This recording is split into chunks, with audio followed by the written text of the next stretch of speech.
Happy Monday. I'm actually getting started a couple of minutes early, hoping I can just get a thumbs up in the chat and we'll be ready to go at 7. I have looked at the questions that have come in really over the last hour. You guys get here early, which is great. And there's even a football game on tonight, which someone mentioned in the chat. I am recording it. I'm also recording the pregame show, so I won't miss that. I guess you could watch it and just replay the recording of this.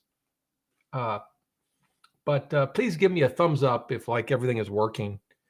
According to all of the colors and lights that flash up that you guys can't see, everything seems to be working. But you never know. Still waiting for a thumbs up. I get things like this. Oh, there it is. It's funny. It doesn't, maybe it's the glasses. Are they foggy? The thumbs up don't show up in my little sidebar thingy here, but when I click on them and show you the comment, the thumbs up appears. That's kind of spooky.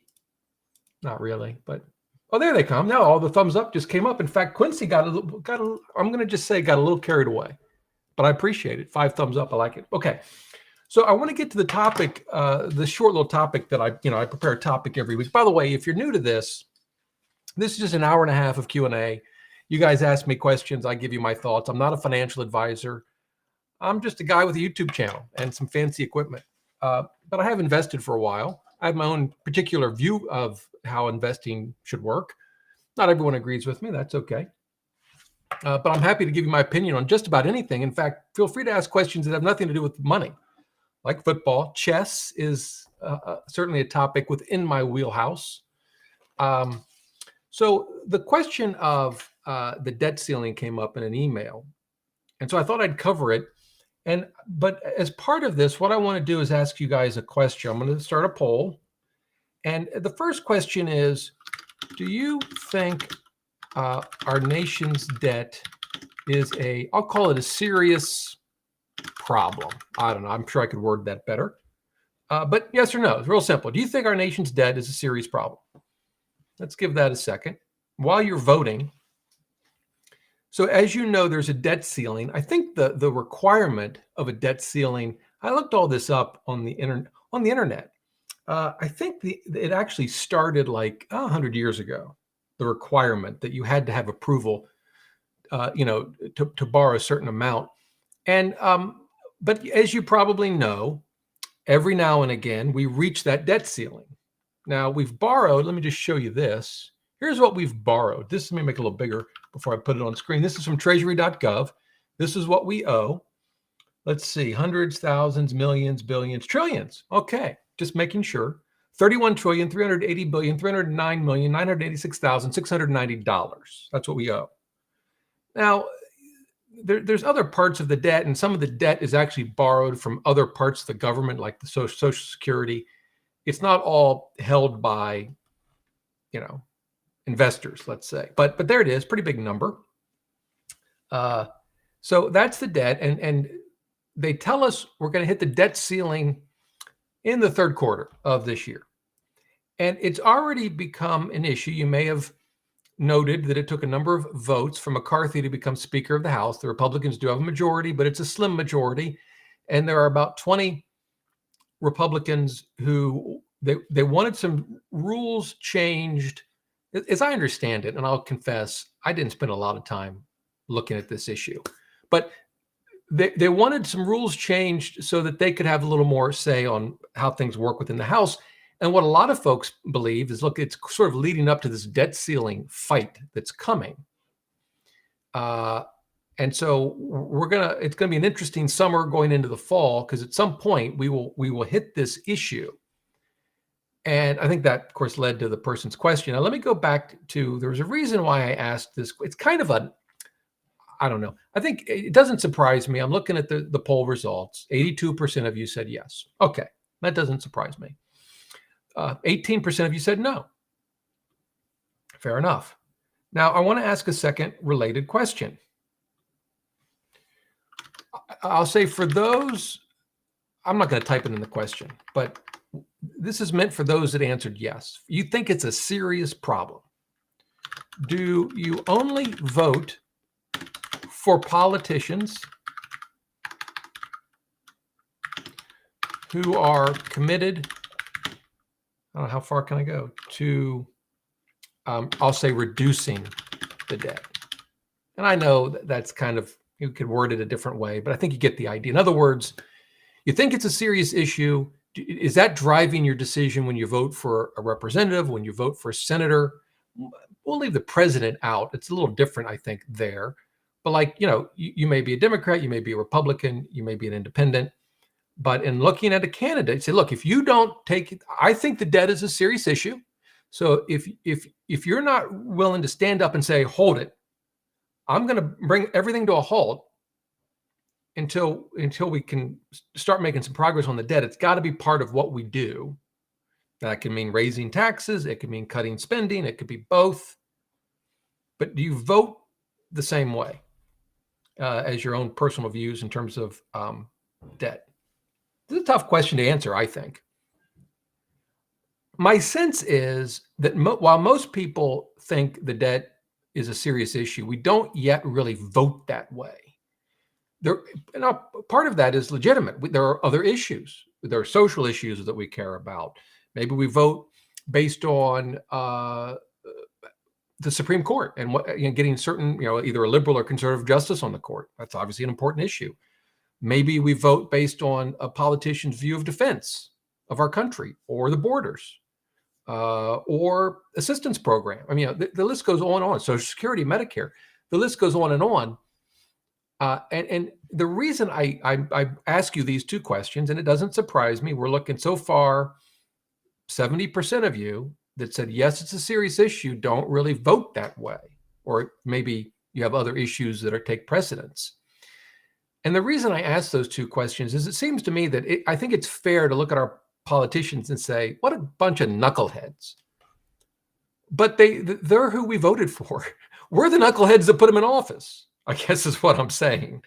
And until voters actually say, this is our number one issue, and we want to get it under control, and so we're going to put politicians out. By the way, that doesn't mean Republican and Democrat, because Democrats could say, as a gross generalization, Democrats are going to want to raise taxes to deal with it. As a gross simplification, Republicans are going to want to cut spending.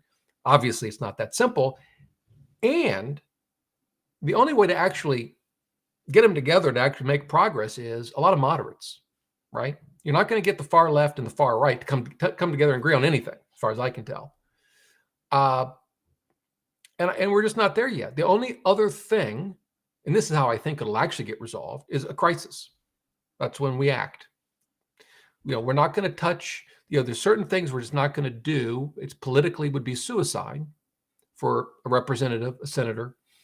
And so it's not going to get done until we have no choice. And I don't know what's going to trigger that urgency. Certainly rising interest rates could. But yeah, 69% of you said, no, I don't really vote that way. So I did a little bit of research. It's kind of depressing, though. But you guys asked. Well, one person asked. Okay. So this was back in July. This is the Committee for a Responsible Federal Budget, sort of a nonpartisan, in theory, group. And this was interesting. So we're now, and I guess this is, for fiscal 22, interest payments are 400 trillion. It's got to be trillion, or 400 billion, 400 billion. Whew. But look at all the programs that it outpaces, including, by the way, it crushes what we spend on veterans. That's upsetting.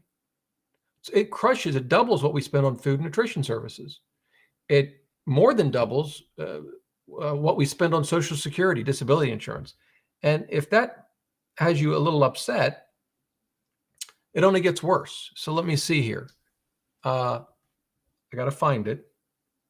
All right. So this is the Peter G. Peterson Foundation. It could be conservative. I don't know if it's conservative or liberal, but this is just data. So here are the projections. Look at this. In 30 years, interest will take up 40% of all federal revenues by 2052. Interest will cost more than defense spending later this decade. That's stunning. Of course, defense spending has gone way down as compared to other programs. It used to be half our budget. It's not, Medicare and Social Security are much bigger. Medicare interest payments will exceed Medicare 2046. Social Security, it'll exceed Social Security 2049. So I don't mean to depress everyone. In fact, you probably have all just signed off and said, I can't take it, Rob, I'm out.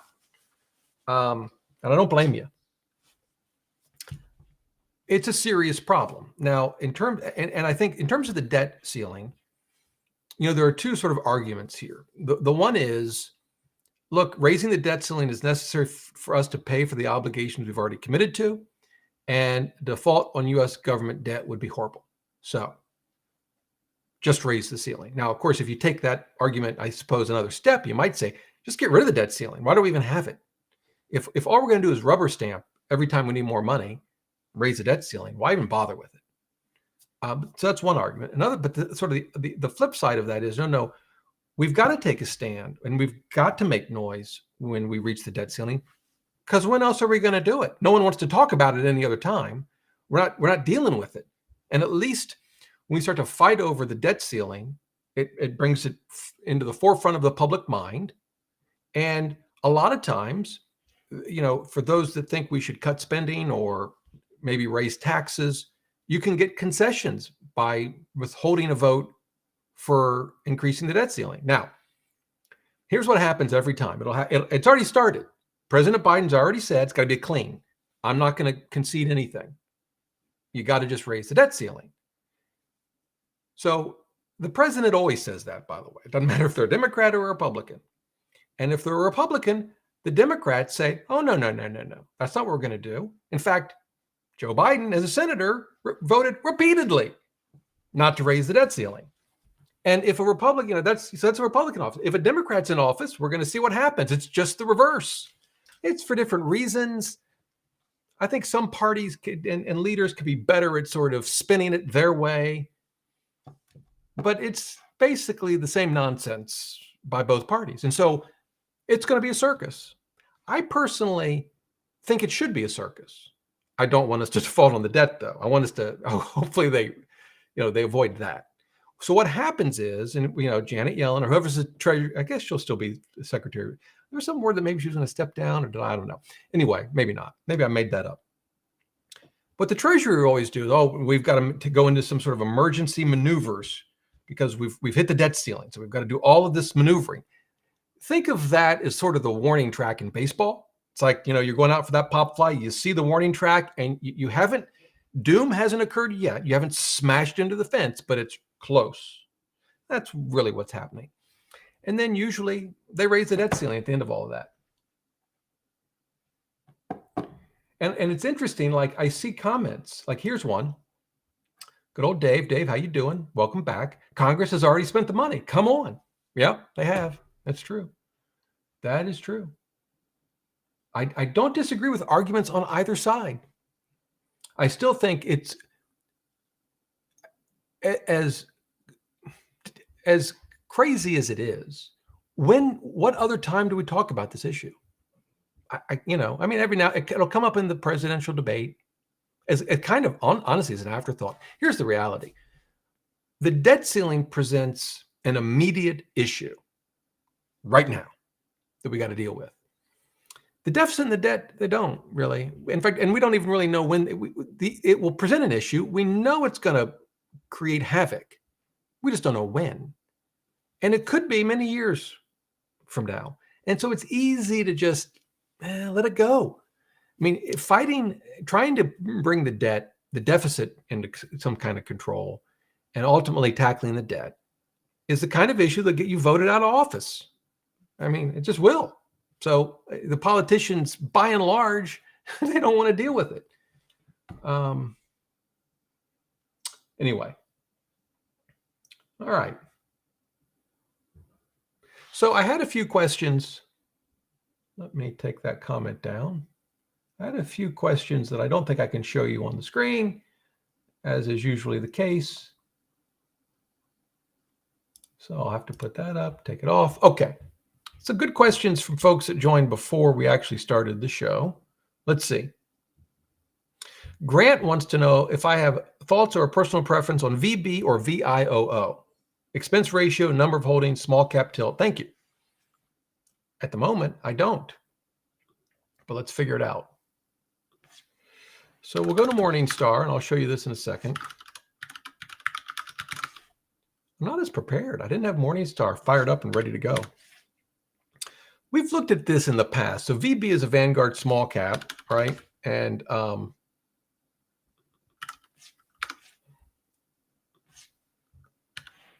on. And so is VIOO. So we'll look at VB first. Well, let's compare expense ratios. The expense ratio is not going to affect it. This is 5 basis points. What's this one? It's 10. I don't know that I'd make the decision based on that. I mean, if all else was equal, I'd pick the cheaper one. What I like to see on a portfolio of a small cap, so like this is a small cap blend. That's what the blue dot means, meaning it's got a blend of value and growth.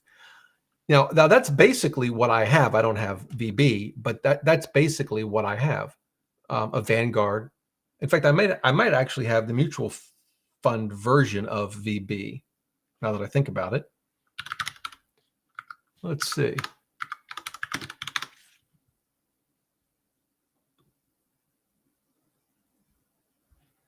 What's the ticker? Yeah, I have I have this fund. It wouldn't be my first choice, oddly enough. I'm perfectly fine with it. It's in a taxable account with gains, so I'm not going to sell it. I ended up moving it from a Vanguard value small cap fund to this one for some tax loss harvesting about 4 or 5 years ago. I probably would have picked a different fund if I had to do it all over again, but I'm not losing any sleep over it.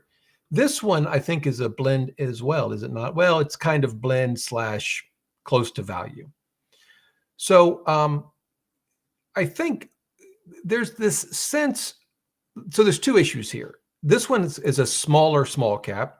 And you can actually look at the numbers, by the way. If you go to market cap, so the average market cap on this is 2 billion.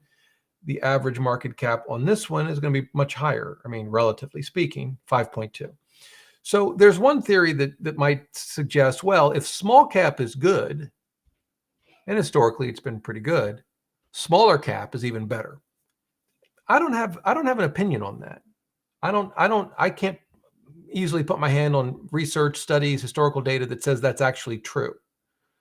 So I just don't have an opinion on it. I do generally prefer value, small cap value, even though that's not what I'm in, full disclosure.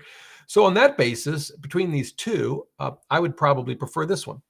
Now, having said that, which one will actually outperform over your investing time horizon? I have no earthly idea. I mean, at the end of the day, they'd probably both be reasonable choices. Kevin says, I have $80,000 in deferred comp that will pay out over 10 years following retirement. I plan to retire this year. What is a good asset allocation for my deferred comp? Well, I don't have an answer to that, but I can tell you how I would think through it. I've never had deferred comp. But so my understanding is, from what your question is, well, now maybe I don't understand. So with deferred comp, I don't think you can control how it's invested at the moment. I may be wrong about that, but you're going to begin investing it as it's paid out to you beginning in June of 2023. That's my assumption. I could be wrong, as I often am. But to me, it comes down to the basics. So first of all, what are you going to use the money for? Are you going to invest it for a long period of time, short period of time? And what's your overall asset allocation now? So if it's a long term, think 10 years or longer, let's say, I would invest it based on whatever my overall asset allocation plan is. And then I would figure out if it's going into a taxable account, I'd want tax efficient investments for it. Could be a low cost stock index fund. But I don't know that I would invest it any differently than how I'm investing the rest of my money, unless for some reason I was treating that money differently and was going to spend it, say, in the near term. And I suspect, having said all of that, Kevin, I haven't really answered your question, but that's the best I can do. Vishnu wants to know, what are the pros and cons of dollar cost averaging versus lump sum bond investing? Well, I've done videos on lump sum investing versus dollar cost averaging. You can find those in the channel. I generally prefer lump sum. I'm trying to think though, would I feel differently about that with bonds? I don't think so. Because it's really the same issue. I mean, you can imagine interest rates going a couple of different ways this year. Some say the Fed's got, the market thinks the Fed's got 2 more raises, then maybe it'll plateau for a while. Who knows? Maybe they will, maybe the market, the inflation will surprise us, and we see inflation really coming down quickly. I'd be surprised if they lowered rates this year. I can't really see that happening, but I guess anything's possible. The point is, I think it's really difficult to predict where inflation and interest rates are going to go. In fact, we just saw it a year ago. A lot of people thought inflation was transitory. There were good arguments for why it was transitory, and they turned out all to be wrong. And those were the professionals. Those are folks with degrees in economics. I've got an English degree. What do I know? Kevin also wants to know, this is back to the first Kevin about deferred comp. He says, if I withdraw from pre-tax, so that would be taxable income, a pre-tax retirement account, I expect to be just over the IRMA limits for Medicare. Now, there are multiple limits, but I'm assuming you've done the math and you've crossed one threshold, and it's a cliff. You go over by $1 and bam, you get hit for the year with extra Medicare premiums. Should I withdraw partially from a Roth, which would not be taxable, to stay under the IRMA income limits, or is that penny pinching? Well, no, I definitely don't think it's penny pinching. Why am I having a hard time saying it? Penny pinching. Anyway, I definitely think it's worth considering. I don't know the numbers and what your tax liability would be and what the additional Medicare premiums would be, but I don't think it's penny pinching. Not at all. I would definitely evaluate it. And you might think about it in multiple year periods if you can, because you could end up having the same question present itself next year, and you've got the same sort of dilemma. And eventually, if you're taking out of Roth to avoid it, does that have any effects down the road for you? I don't know, but it's worth thinking about. But I definitely think you're asking the right question. Joshua wants to know about ETF investing bid-ask spreads. So like with a mutual fund, and I'll just give you an example here. Let's look at,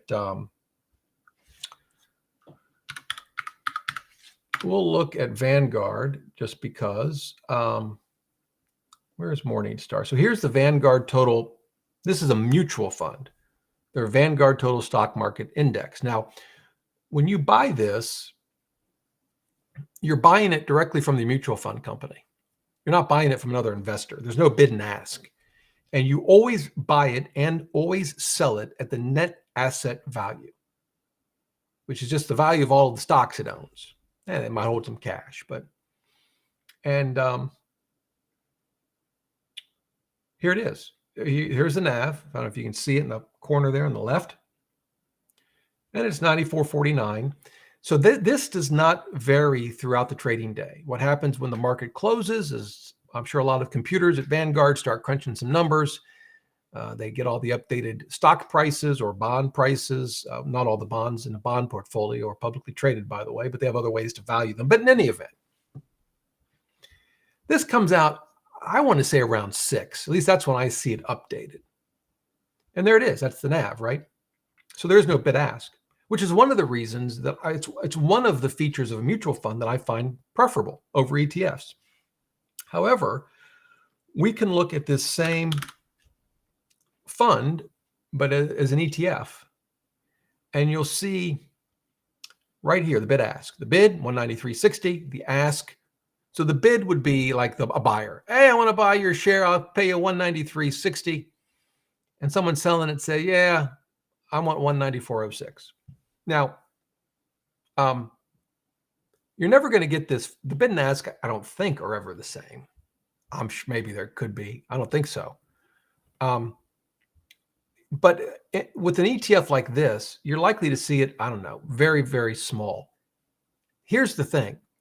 When the market's closed, the spreads can get larger. And this is a fairly large spread, I think, for VTI. I'm guessing if you looked at this tomorrow morning after about 30 minutes, when the market's been open, so like say 10 o'clock, I got to believe this is going to be a narrower spread.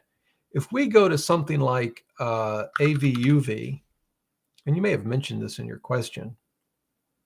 Yeah, look at this spread, 72 and 80, 81. Yeah, that's not really the spread.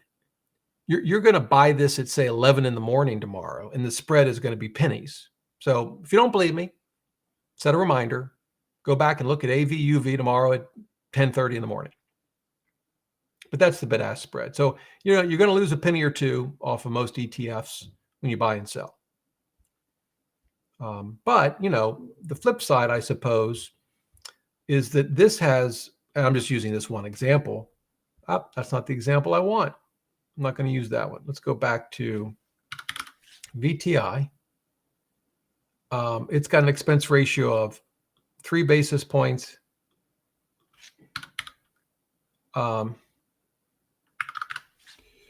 And the mutual fund version is probably higher.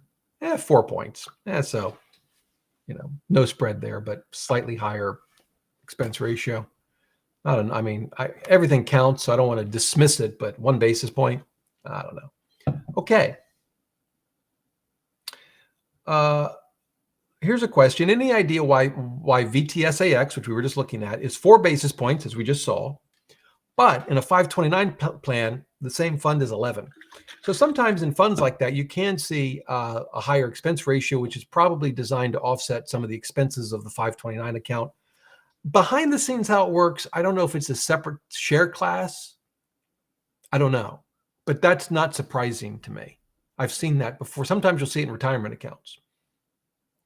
Joshua says, Rob, I hear that changing of asset allocation is a sin. Oh, now this is getting serious. Did you know I started to memorize the book of Acts when I was in high school?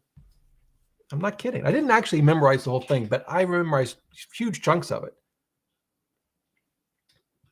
I still know a lot of it. The former treatise have I made, O Theophilus. I won't keep going. That's Acts, first part of Acts chapter 1. Anyway, I am accumulating and DCA monthly from my paycheck into index funds, and I allocate my funds consistent with my asset allocation.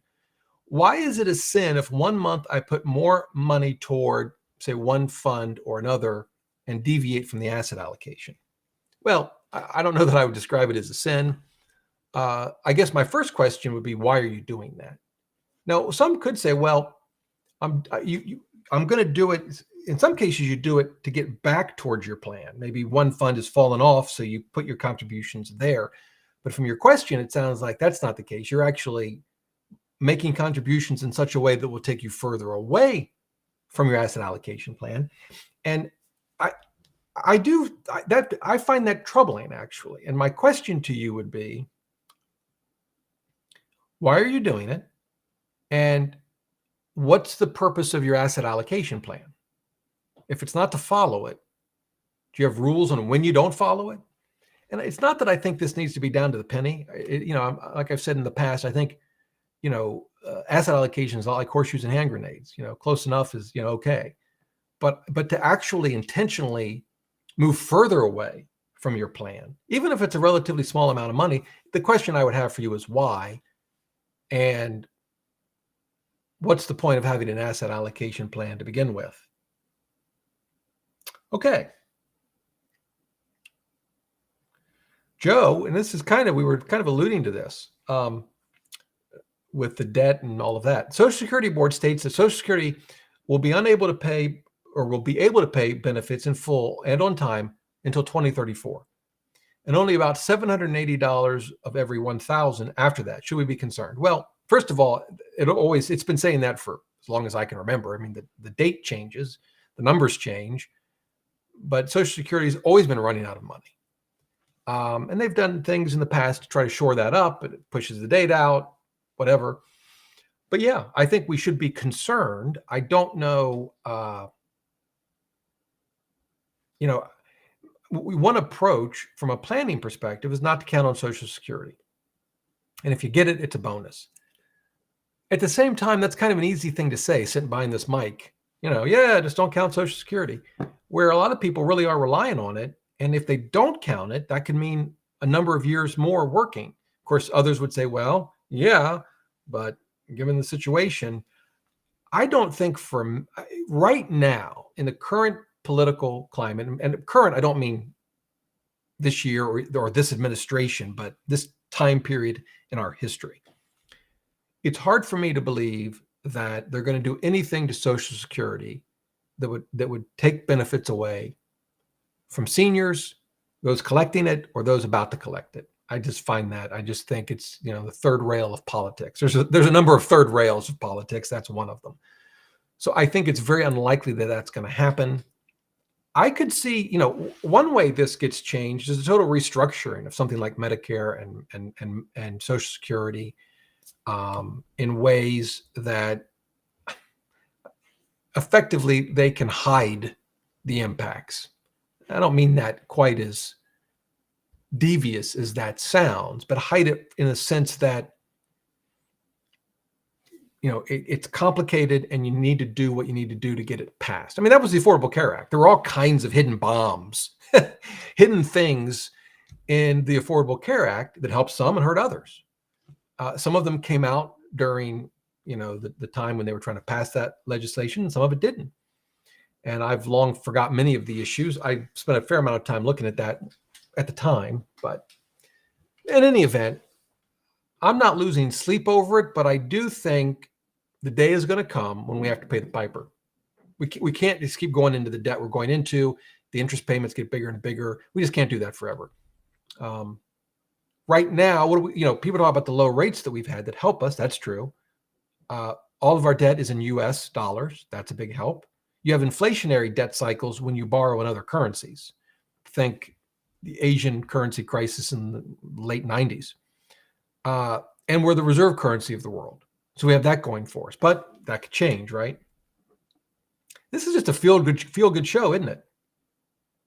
Cody wants to know if I have thoughts on when it's optimal to take Social Security. No, it's too complicated. I can show you this tool from my friend Mike Piper. Open Social Security will help you do some calculations, but this is just the number side of it. Actually, I wonder if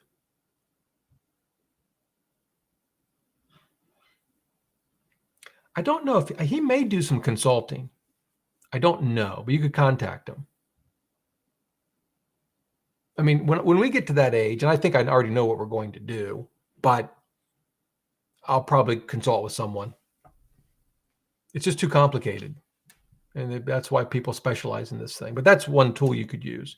MaxiFi, which I've been promising a video on, does, I think, a pretty interesting job of coming up with the best claiming strategies. Yeah. Okay. Now I'm back to comments where I can actually put them up on the screen. By the way, is the poll, let's see what we did here. Did I end that last poll? I did. Okay. I'm going to do another poll here real quick, and then I'll start answering more questions.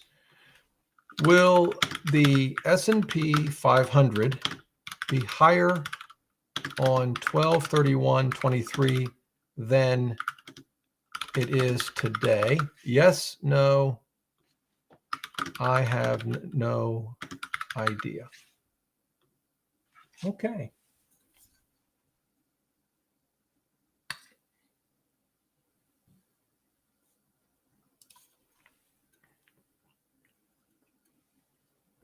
So Paul asked, he said, I noticed your portfolio last week had about 7% in tips.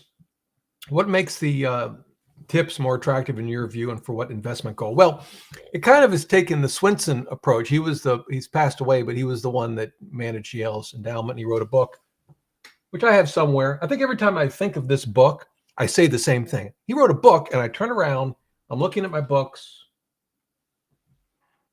Yeah, I have no idea where it is. Could be upstairs. In any event, I learned the idea. I learned the idea from him, and it was to basically split your bond portfolio between nominal bonds and inflation adjusted bonds. The theory being, we don't really know which one's going to prove to be better, right? If inflation is higher than the market expects, TIPS will pay off. They'll be the better deal. And if it's lower than the market expects, nominal bonds will be the better deal. And so it's just basically a split. I also have, it's not a perfect split in my portfolio because I have some money in T-bills. But that's my thinking, Paul. Yeah. I actually think I think I'm needing glasses more and more, although the screen is a little far away. Yeah, that's not going to work. Okay, maybe I need to pull the monitor closer. Let's see. So Fast Eddie wants to know, how's the chess going? Any tournaments? So I've been studying a fair amount. I'll show you. I'm probably going to lose all the viewers because who cares about chess, right? I use a program called Chessable to study chess.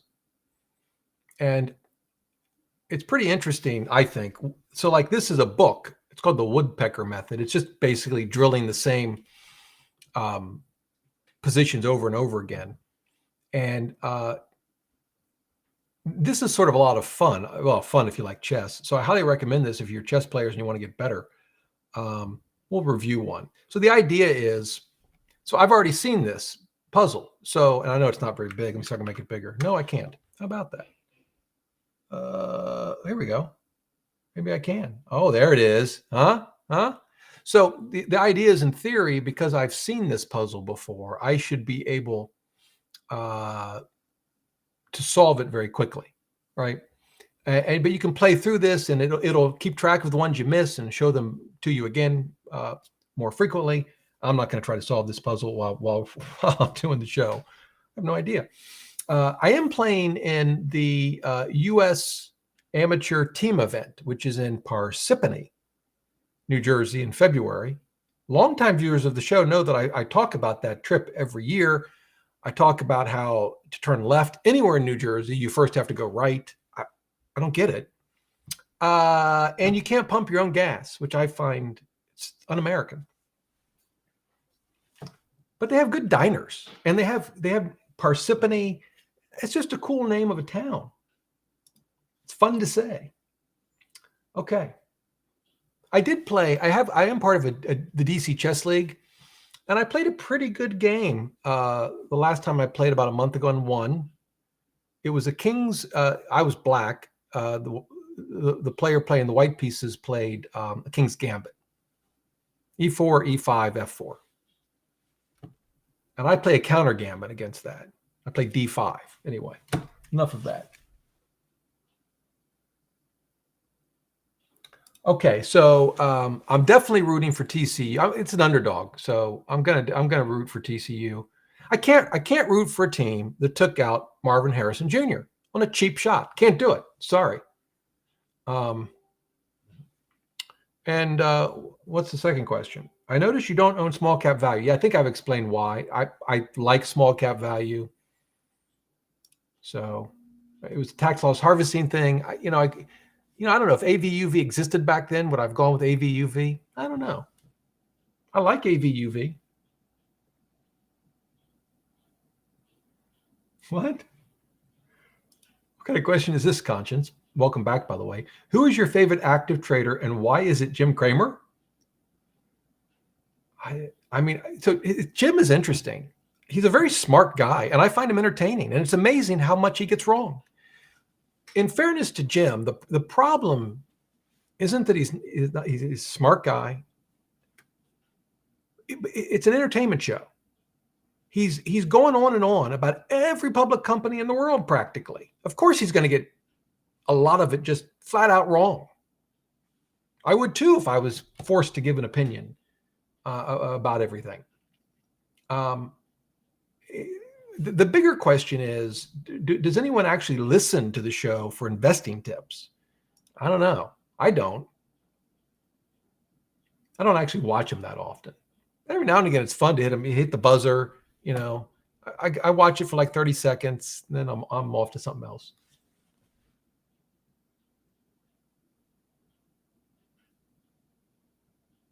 Well, PH has an interesting question. I've been doing a lot of study on more on safe withdrawal rates, but the CAPE. Do you have any thoughts on using the CAPE ratio to help determine a safe withdrawal percentage for new retirees? Well, I do think the CAPE ratio, which is a cyclically adjusted PE, I can show it to you for those that are wondering what this is. It's a Schiller. Schiller came up with it. Here it is. They call it the Schiller PE, and it's currently at 28, so historically quite high, although it's been higher. And Kitzes did an article. I think this is answering your question.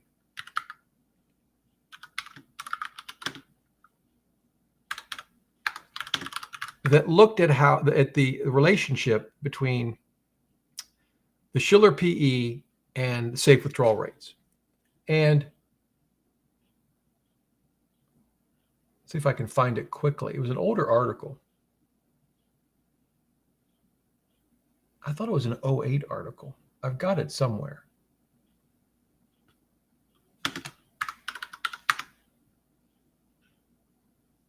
Maybe not. I've got to find this. Hang on. Bear with me.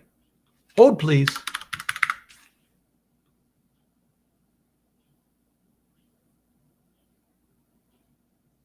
Huh.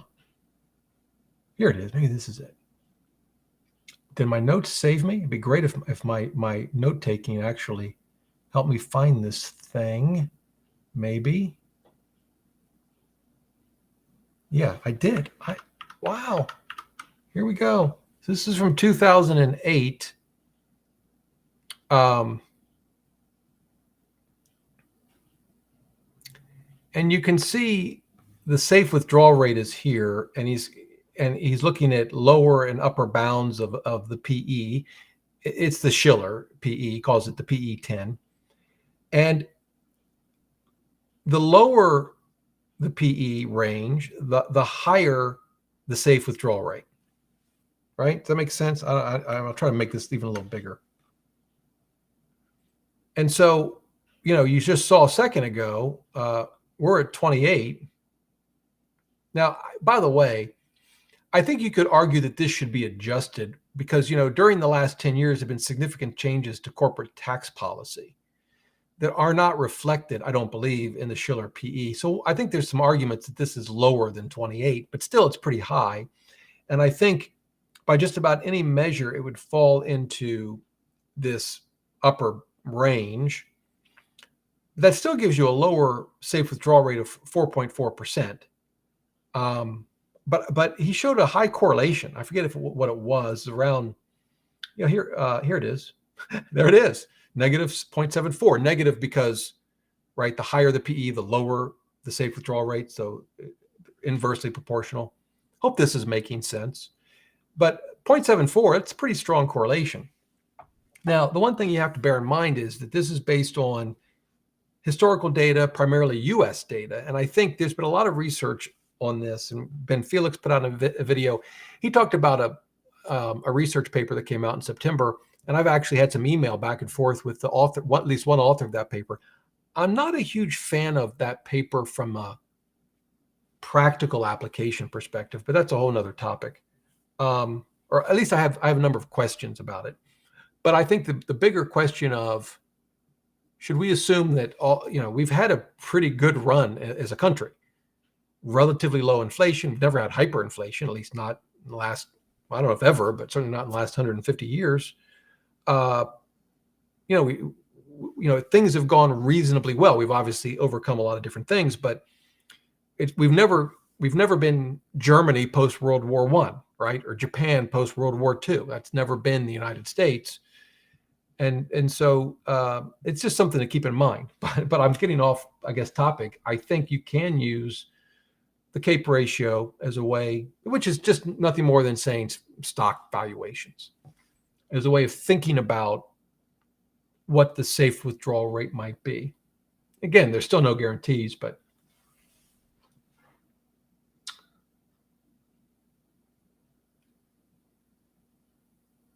I see Ace Castle is watching. Hey, man, how you doing? Let's see. I assume, by the way, I don't know why I assume this, but I assume you guys are rooting for TCU. You're not going to root for Georgia, are you?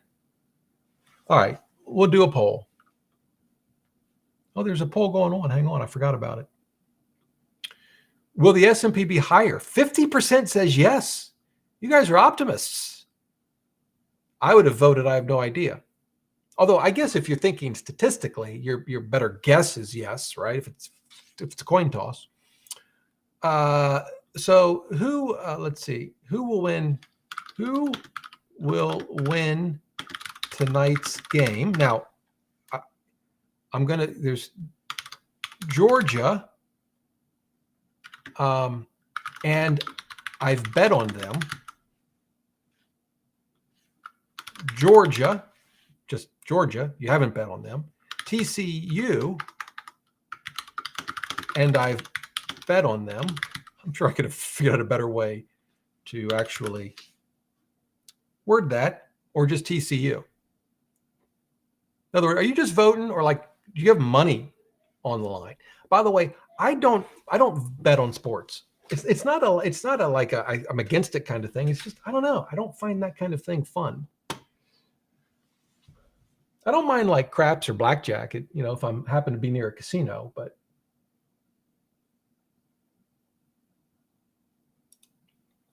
so Sean wants to know if high inflation, say 6 to 8% for 5 years, would have a positive impact on the debt. I don't believe so. I mean, economic growth, right? You could imagine a scenario. It would take a heck of a lot of growth for a long time, but we could grow our way out of the debt, particularly if we sort of put a lid on the spending. But high inflation is just going to raise interest rates. We're already paying significantly more interest right now because of the rates that have risen this year. So I mean, I'm not an economist, so I'm sure there are all kinds of effects of that I'm not thinking about, but I don't think high inflation would help us.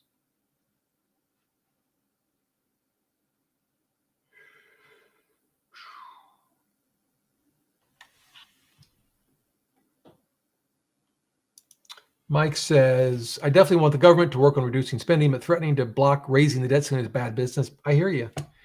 Blackmail, I mean, I don't know. I don't know that I see it as blackmail, but I get your point. I get your point. Shutting down the government's a different issue, right? This isn't a shutting down the government issue. That would be if you're arguing over the appropriations bill. And that's a similar kind of thing, though, right? I mean, and I tell you, we feel it in Washington. I mean, it's a big, big deal here. Of course, it's a big deal everywhere, but there are times when people weren't going to work, non-essential. Okay. And one person's my vote involves a lot of issues. Yeah, I'm with you. So does mine. Absolutely. That's the tricky thing. And here we go. We just keep kicking the can down the road. Matt wants to know, what are some major investing red flags? Well, it depends what you're investing in. Generally, like when I'm looking at mutual funds or ETFs, and I'm pretty much focused on index funds, but one big red flag is expensive. And those usually happen to be actively managed funds, although not always. There are very expensive index funds. But so cost would be one. If I'm in a taxable account, if there's a lot of turnover, they're buying and selling a lot of their assets within the fund, and that triggers capital gains tax. That's a big red flag for me. I have certain red flags about people that are managing. Like to me, Cathie Wood, just a lot of red flags. Michael Saylor, now he runs MicroStrategy, sort of a Bitcoin guy, lots of red flags. Anytime someone speaks with the utmost confidence about predicting the future, it's like, whoa, okay, I'm not going to hook my future to your train, your star, or whatever. No. That and they both do that. There's just no world in which Michael Saylor can even admit that Bitcoin doesn't work out. And it's just, where's the curiosity? Where's the humility? That to me, and I kind of feel that Cathie Wood fits into that a lot. By the way, both incredibly smart people. A lot of smart people aren't great investors. All right. By the way, did you guys see? I see someone said they live in Massachusetts, so their options are limited. I assume that's in reference to politicians. I didn't follow the thread. Um, did you see that a politician, I think the youngest, I don't know, I guess the local has to be, was elected in D.C. I forget his name, but he's the great grandson of Teddy Roosevelt. Okay. I know the one thing about the debt ceiling is it's highly relevant to what we talk about on the show, but it's very, politically. And so I am going to try to avoid like going down the rabbit hole of that. Um,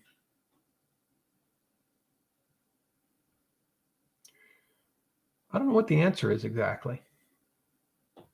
It's funny, they kind of had a solution where they would say these bills wouldn't have an impact on the deficit. So the CBO scores them, but they only have to score it for 10 years. So, and I think I mentioned this in the article or the video about the changes to retirement accounts. They figure out weird ways around it so that, it doesn't change anything in the first 10 years, but then we get clobbered in year 11. And it's like, I don't know. Doesn't seem like a good way to go. All right, what's the poll saying?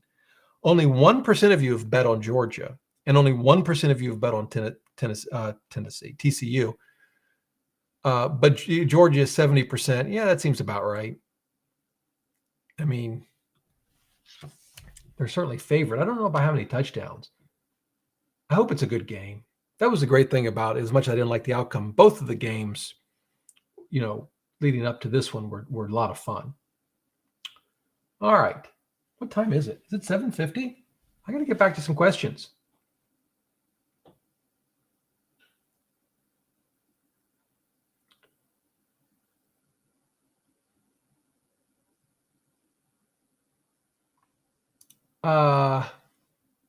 Karsten says, if I own treasury bonds, bills, I presume I am one of the federal debt holders. Yes, that's right. The federal government has a contractual obligation to pay you interest.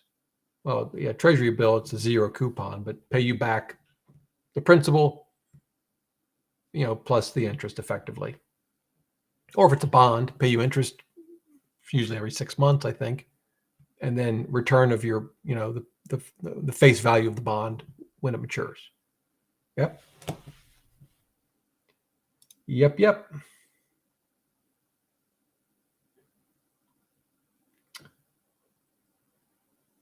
One question I toss around in my mind every now and again is, as you guys know, I'm not a big fan of like investing in gold, and I don't own any gold. Started to think, do I own any gold? I don't. Did I tell you I won 1 ounce of gold one time, but I sold it. But there's part of me that wonders, is there a good argument for some amount of gold? Because it really is completely, I think, separate from all of the nonsense that our government's doing with money. But then I think, well, but for the gold that I would own to have a real meaningful impact in my life, wouldn't I have to have a pretty significant percentage of my portfolio in it? And I just can't do it. Okay. Dave, I don't really think they're thinking about a $1 trillion coin. I've read about that. I don't think it's a serious consideration. So Robert says, why not talk about the amount of consumer debt? Yeah, it's definitely gone up. And, it actually went down. Of course, consumers were flooded with government money during COVID, from a lot of different sources. And that's sort of kind of gotten spent through the system. And yeah, it's gotten worse now, credit card debt. I'm not sure what to say about it, but it ain't good.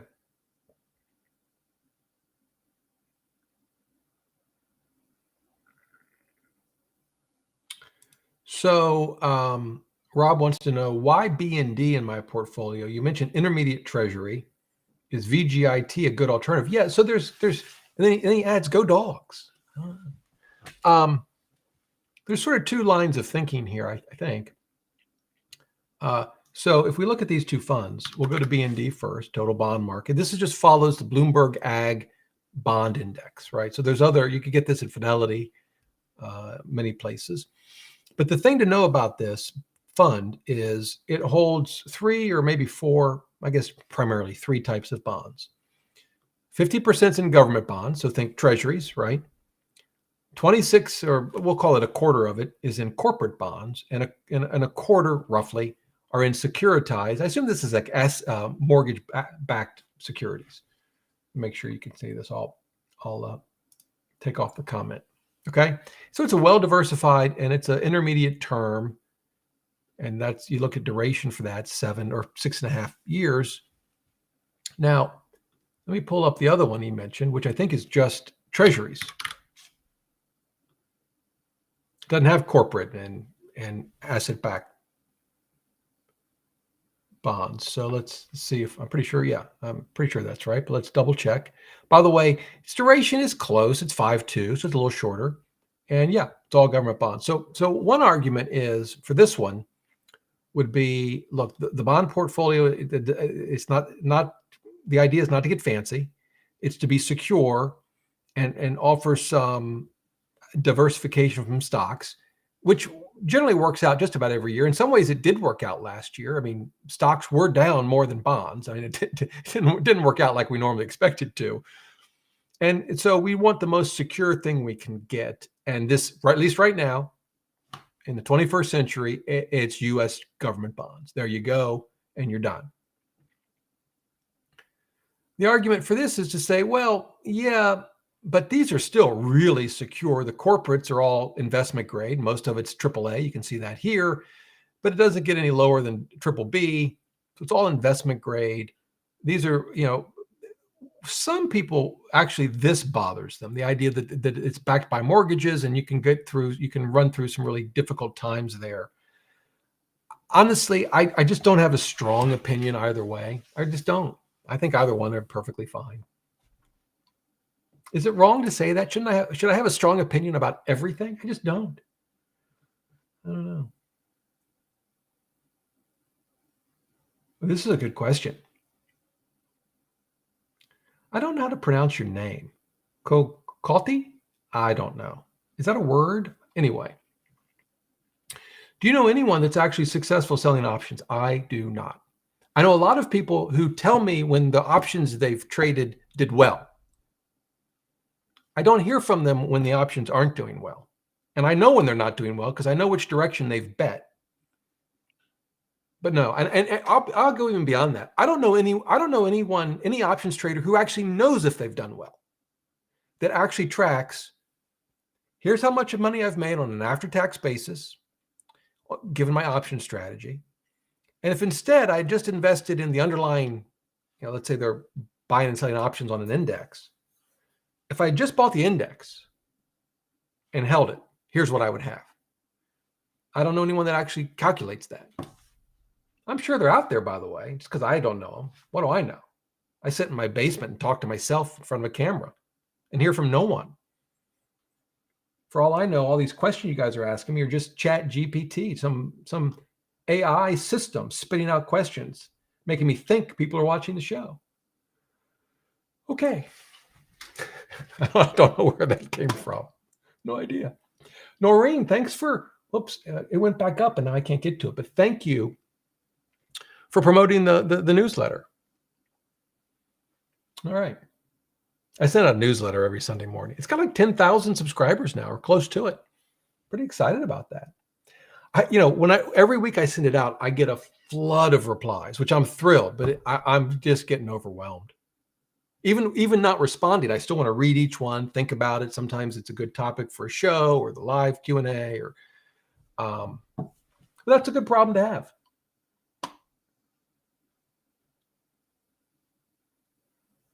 All right.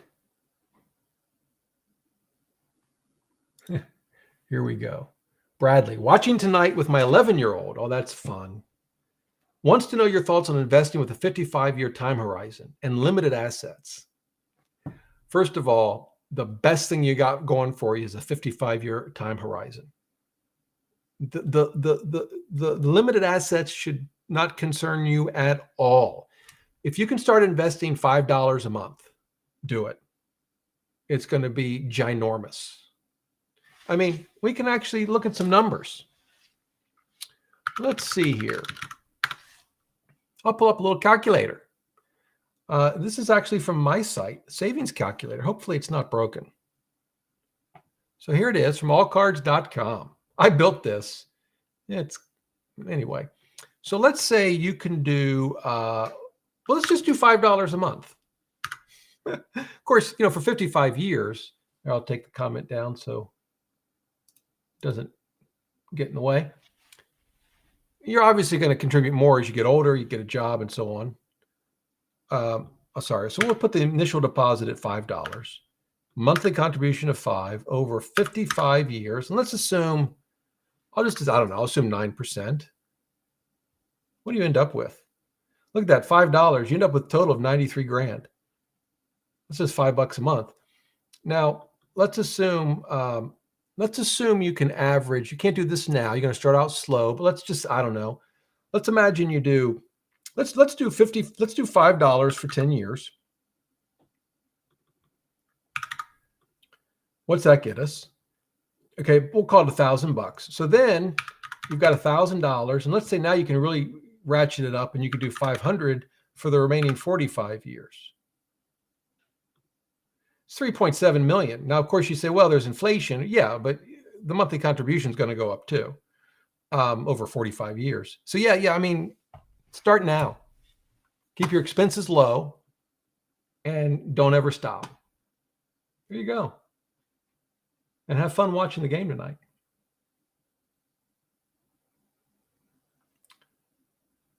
What I like to do, so I have this note-taking app called Tana. Here it is, by the way. This is my view of it. This is, by the way, how I found Kitz's article so quickly. I have him in here as an author, and I have, it's already open.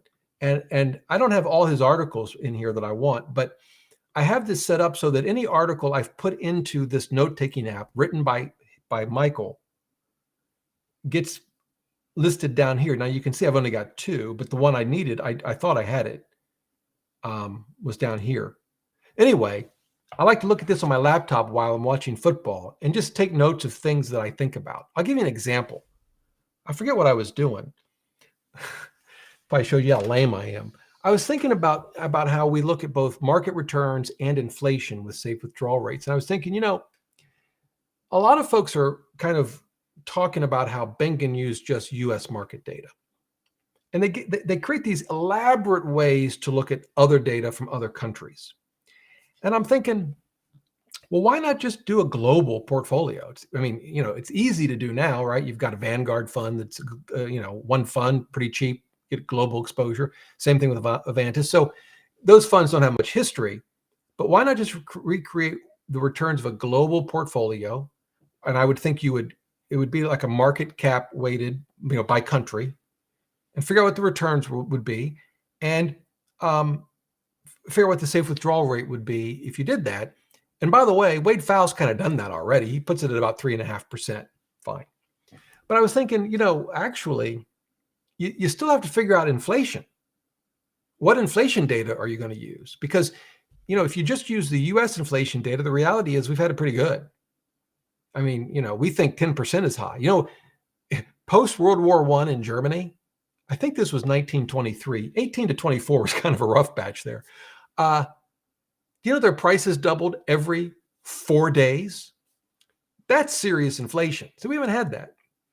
And I started to think, well, what inflation data would you use if you wanted to kind of get outside the U.S. bubble? I don't have an answer to that, but I started thinking, it's kind of interesting. As investors, we can escape the U.S. if we want to very easily, right? There's international funds. We just talked, I mentioned the Vanguard and Avantis sort of global funds. We can escape the U.S. market returns if that's what we want to do, any number of ways, with funds that cost us a few basis points. It's kind of hard to escape inflation. Because inflation is local. We could move to another country, but it's much harder to escape inflation or now if inflation is relatively low, we don't want to escape it. We're right where we want to be. Now, what I'm going to do with that, I don't know, but it's in my notes. Okay. You guys were probably thinking that led up to something more interesting. Sorry. I find it fascinating, though. So much of the focus is on returns, market returns, as important as they are, but inflation, when you look at a global thing and you look at countries that did really poorly, in fact, let me see if I can pull this one up quickly. I think I showed you this last week, but I'll bring it up real quick. Yeah, here it is. So this is Wade Pfau, and he's looking at safe withdrawal rates by country. I think this only goes to 1986. So, but still, all these countries that got, had a rough go of it, and that's putting it lightly, in World War I and or II, and look at Germany here, look, 1914, because remember, they're just about to hit hyperinflation in the middle of World War I. Hyperinflation, you don't need hyperinflation for long to absolutely obliterate the safe withdrawal rate. Hopefully we don't experience that. All right.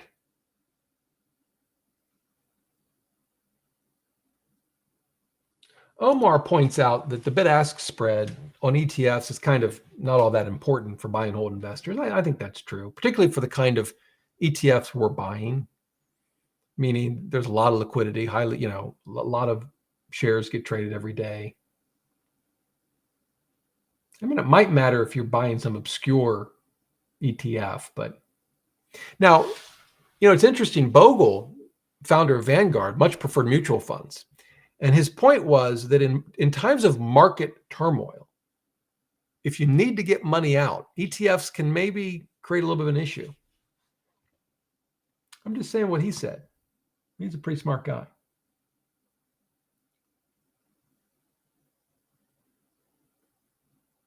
All right.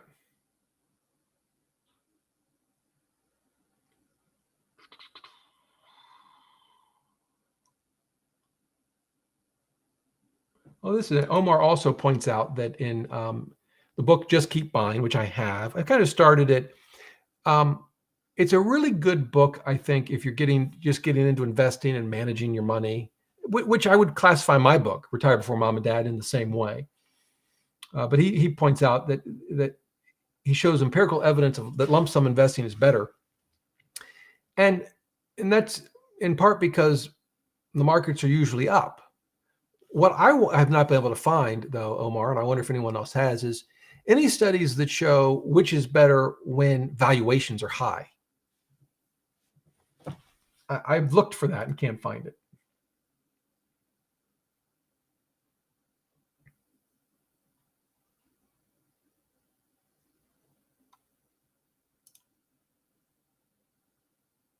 Here's a nice comment. I wish I came across your sound approach to investing in low-cost index funds before pouring so much into individual stocks.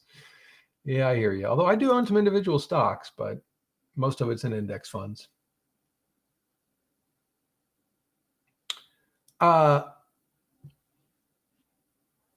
Yeah. So what economic scenario do you foresee taking place for the government to means test Social Security?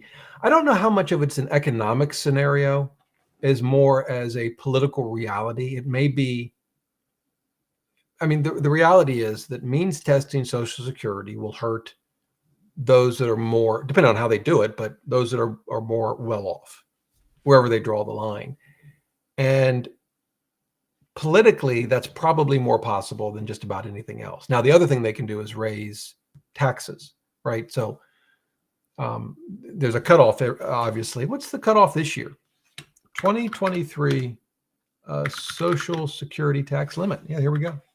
Like 140,000? 160? Wow. 160,200. I can remember back in the day when it was much lower than that. And I was practicing law. I'm like, okay, when do I hit that number? When do I get more in my paycheck? I don't have to worry about it now. Okay.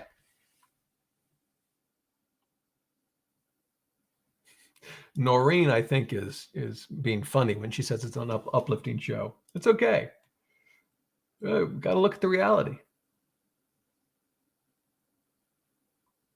So Mike wants to know, he purchased an I bond in April of 2022. I don't think you'll get a 1099, right? Because if you haven't sold it, you've not earned any. Well, you can defer your taxes, right, until you cash it out. So if you've done that, I don't think I've never gotten a 1099, and I've owned I bonds since, I want to say, 2013. I've never sold one, so.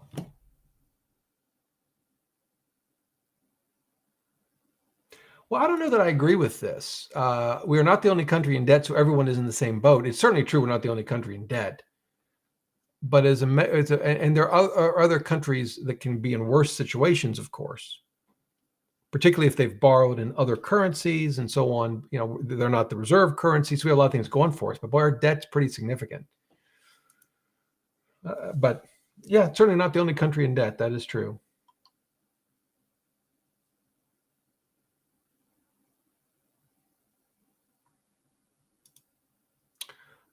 So Krabby wants to know, I'm having difficulty understanding bond yields and whether a diversified bond fund will perform versus a savings account. So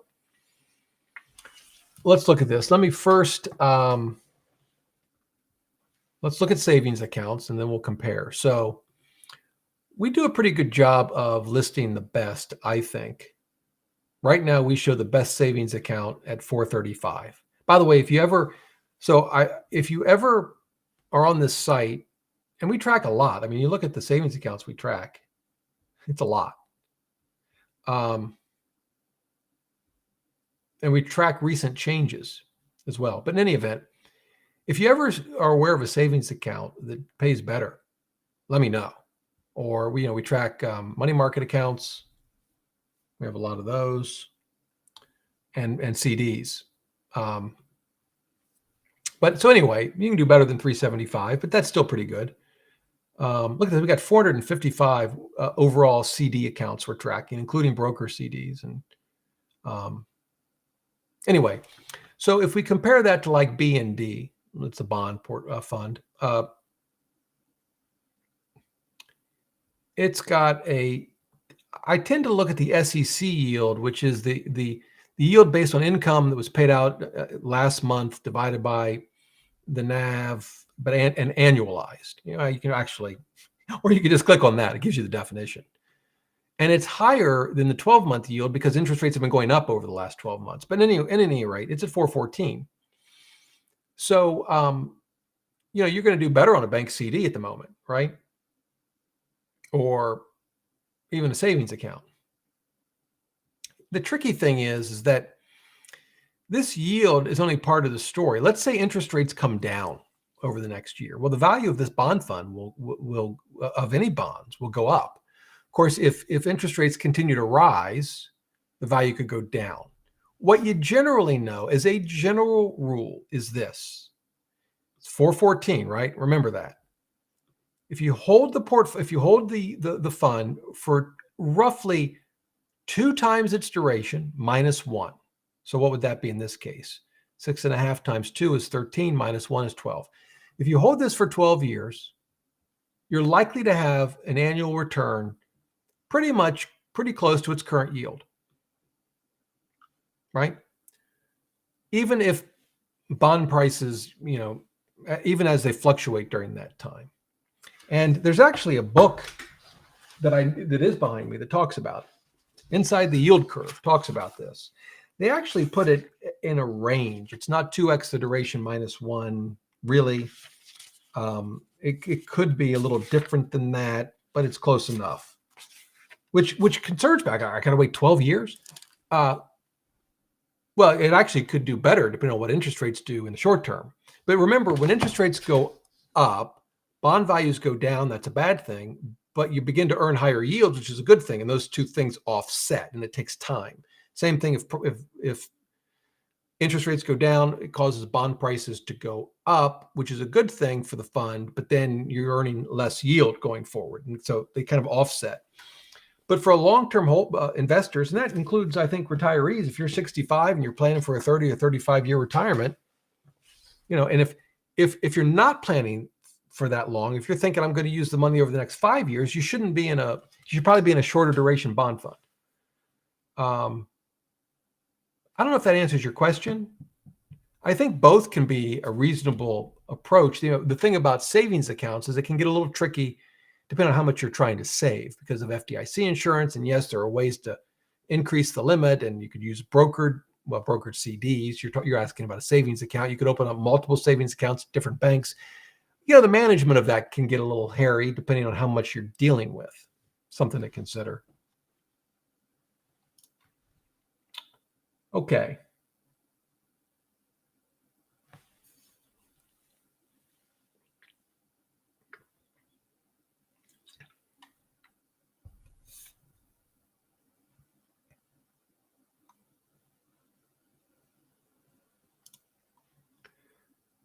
Sergio, this is complicated. Your thoughts on a mitigating sequence risk by reducing stock exposure to, say, 35 stocks, 65 bonds, and then using a value average strategy to buy back into the market. So a rising equity glide path. Well, so sequence risk is the risk that, say the first 10 to 15 years of your retirement, things don't go well with the stock market and inflation. It can really cause a lot of problems. That was really the point of Bingen's 94 paper. It wasn't the 4% rule.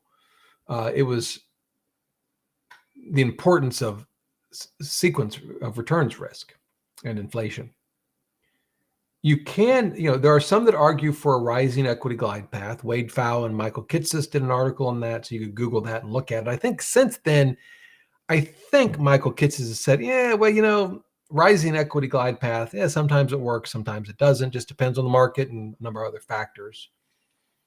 It can be a little difficult for retirees that are, say, you start at 65 and you're starting to increase your equity exposure. Now you're 70, you're 75, you're 80, and you're at 50, 60, whatever, 70% stocks. I think it can be hard for a lot of folks to sort of stick with that. So there may be a sort of a practical thing there. The value averaging strategy, I've not seen any research on that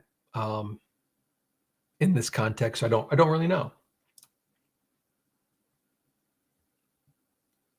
Russ mentions that New Retirement has a good when to take Social Security calculator. Yep.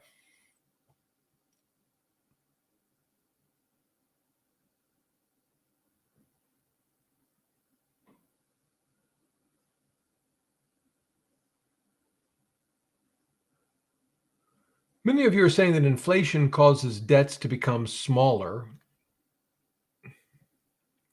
I guess, but it certainly would increase interest costs significantly. It would also increase the cost of what the government has to spend, right? It's going to raise salaries of all their, of the military, of government employees, of all the things the government has to buy. It's going to raise, what they have to pay out in Medicare as healthcare costs go up. It's going to raise what they pay in Social Security, like it did this year. Big adjustment.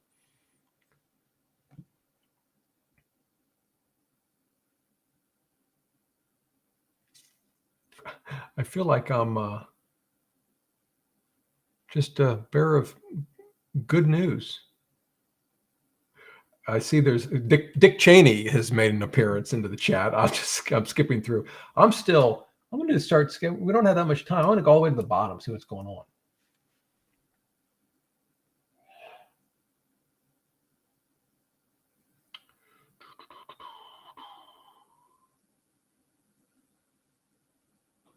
By the way, if you want me to respond to something, tag me or put my name in it. That helps me find it. Here's a good question. Are you responding to messages to contact you? Like if you want to have a phone call with me? And no, I just don't have I'm not a financial advisor. I don't have time. I do get them pretty regularly. If you're looking for an advisor, I have a list on my site of folks that you might consider. You want to vet them. It's not a recommendation on my behalf, my part. See if I can find it real quick.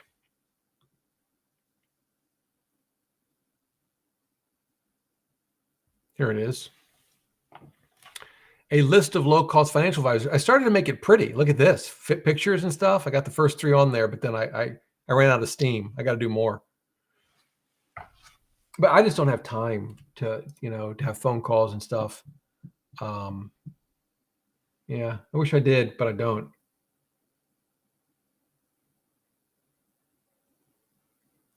By the way, I would encourage you guys. I know I get to so few of the questions, but if there are some of you that are like nervous to ask a question or you feel like you'll look foolish, please ask it. It's a good group. I don't, Noreen does a good job of dealing with anyone that's a troublemaker, but I at least I think that's few and far between. And we're all learning, you know, a lot of becoming a confident investor is just learning the terminology and the concepts behind it. It's nothing fancy.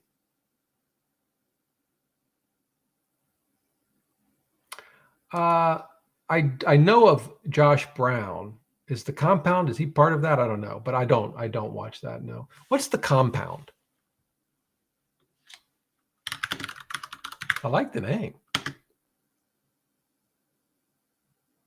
Is Josh Brown part of it? It's a podcast. Huh. They look like they're having a lot of fun. They've got a cool studio too. That's what I need. Maybe I'll check them out.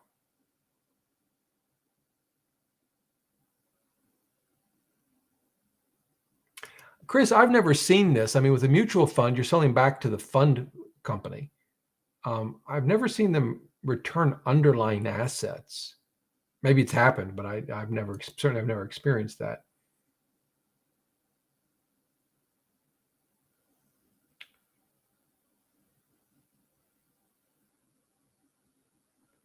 What's the question? I'm kind of working backwards, so I didn't see the history here, Michael. I second your question for Rob. Risk assessment of SWVXX. I don't know what that is.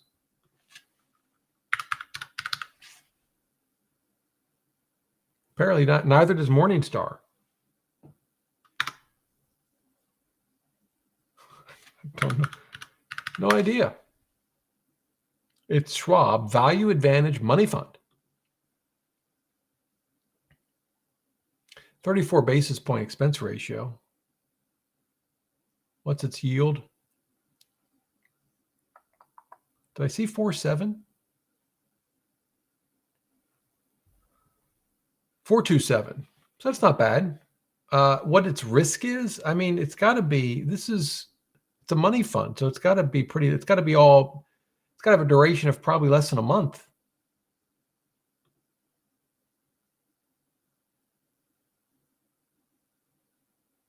But maybe not. Here, I'll show you what I'm looking at. Yeah, no, welcome to my world. I think it just got smaller. It is all short-term paper. I have no idea what the risk is of that, though. No clue. Feels good to say I don't know. I just keep moving on. I don't know.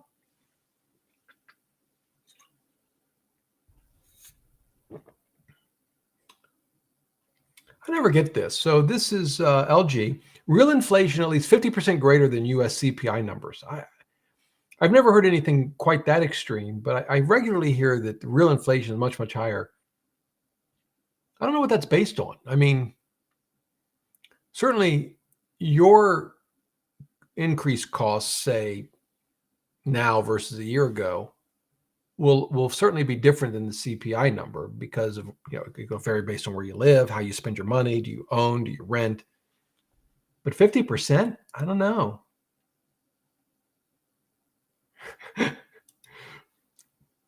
Russ says, I guess that derivatives book is not a page turner. It hasn't moved locations on the shelf in weeks. That would be correct. All right.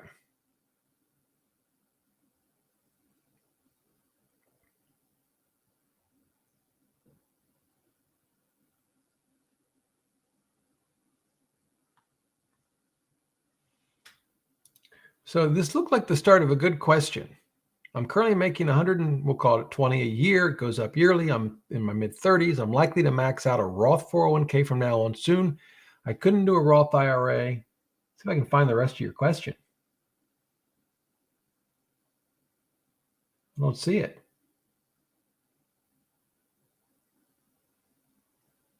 Oh. I bet it was a good one though. Sorry. I'll keep an eye out for it.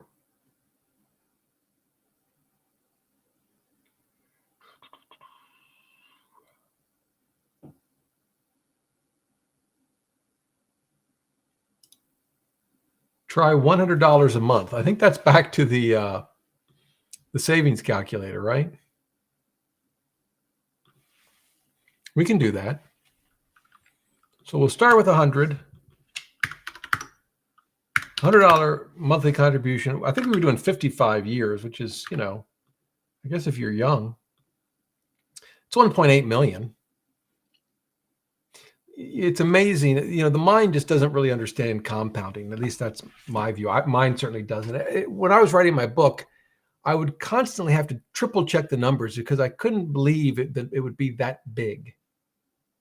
That's the thing. When you talk to someone who's like out of school, out of high school, out of college, and you say, they're making whatever, 30 grand a year, 50 grand a year, whatever the number is, and 25 grand a year. And you say to them, can you be a millionaire by the time you retire? It's like, oh, and there's no way, right? And the reason is because they're comparing, say, 25,000 or 30,000 a year to $1 million. And when you compare those two numbers, yeah, it seems impossible. But when you realize, let's say you work for 45 years, we were looking at 55.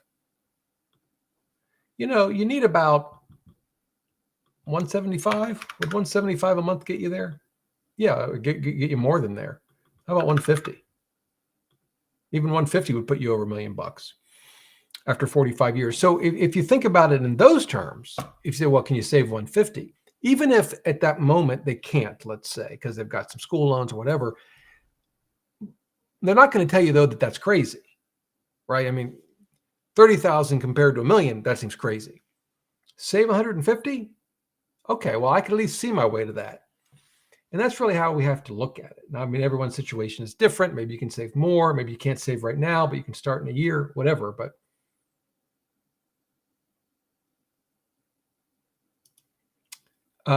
Jordan says, appreciate your newsletter. I actually purchased a physical security token because your email mentioned it. So did I. There it is. I haven't taken it out of the package yet.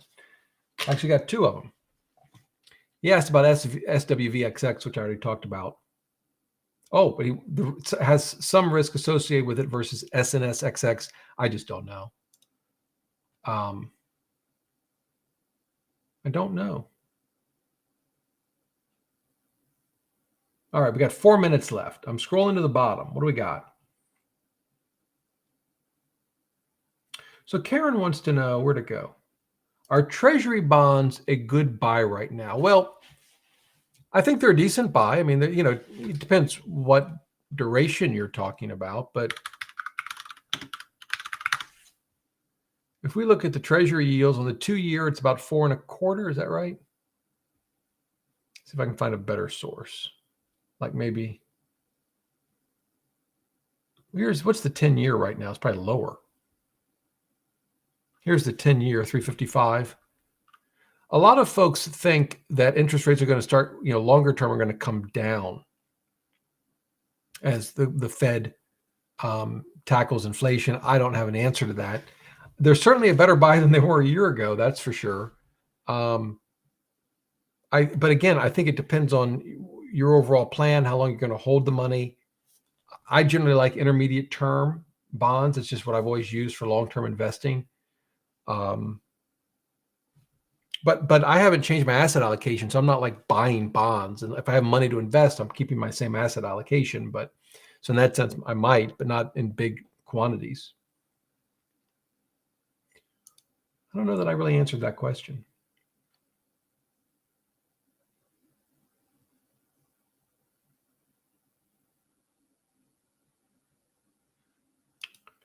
Here's an interesting question from Ethan. Advice on how to get over myself to quit my job and start a business. Well, it depends on what kind of business you want to start, what the capital requirements are for that business, how long you can live without income.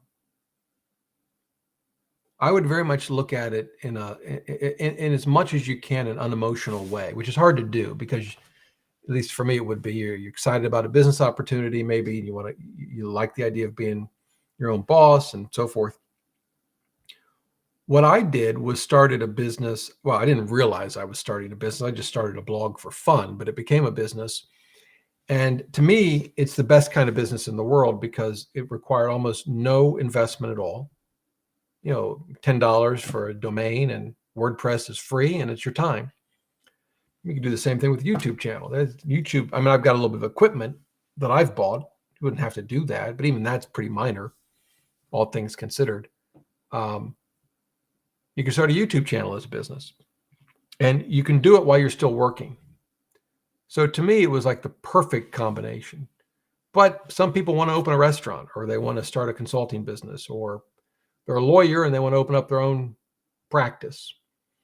And I get that. And those things are more risky. So if I were having a conversation with you, I'd want to know what kind of business.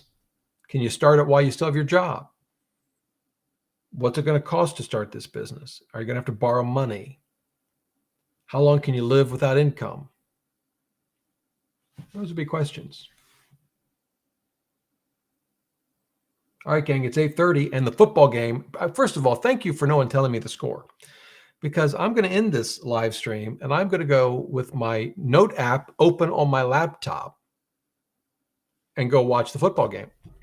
And I hope you guys have a great week. Lord willing and the creek don't rise, I will be back next Monday. I will warn you, by the way, I will not be doing a live stream. I can tell you in advance. There's no live stream on January 30th, 3 weeks from now. But should be back next Monday, same time. So have a great week. If you haven't signed up for the newsletter, please do. I have a lot of fun putting it together, and I think people enjoy it. Anyway, have a great week. Until next time, remember, the best thing money can buy is financial freedom. Noreen, thank you for all your help tonight.